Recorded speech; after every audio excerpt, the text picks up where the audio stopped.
Macmillan Audio presents Mind Games by Nora Roberts. Read for you by January LaVoy.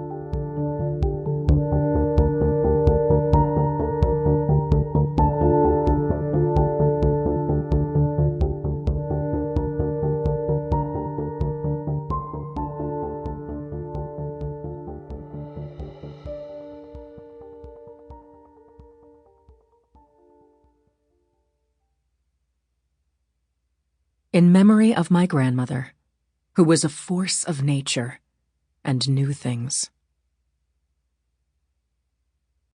Part 1. Tragedy. Wrath is cruel, and anger is outrageous, but who is able to stand before envy? Proverbs, chapter 27, verse 4.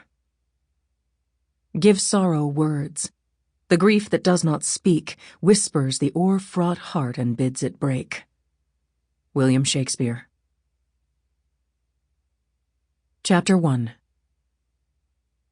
For Thea, the very best part of summer started the second week of June. The last day of school earned a big red heart and meant she could start swimming and splashing around in the backyard pool, which she loved. She could ride her bike and play with her friends every day. Though they didn't call it playing anymore. Now they hung out. She was 12, after all. She liked cookouts and long summer days, and she especially liked no homework. But every year, just about a week after that big red heart day, she piled in the car with her mom, her dad, her little brother Rem, and their dog Coco. They started the long drive from Fredericksburg, Virginia, to Red Bud Hollow, Kentucky. Her mom grew up there, but had gone off to Virginia to college, where she met John Fox on the very first day in the very first class. And the rest, like they said, or like her dad said, was history. They married the summer after their sophomore year, and 10 months, 2 weeks, and 3 days after, she'd come along. Not quite 2 years later, Rem popped out. Now her dad designed houses, and her mom decorated them.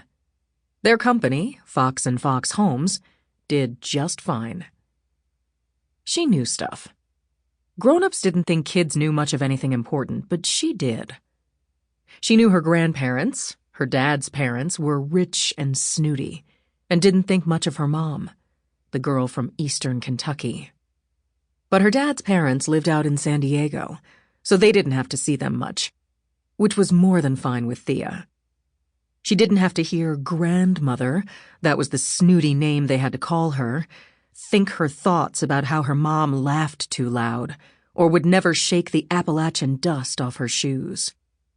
She could hear those thoughts if she tried hard enough, and when she had to visit grandmother, she couldn't seem to help it.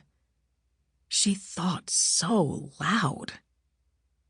Grandmother and grandfather didn't seem to care that John and Cora Fox were happy, and even successful, that they all lived in a pretty house in a nice neighborhood, that Thea and Rem, or as they insisted, Althea and Remington, did even better than okay in school.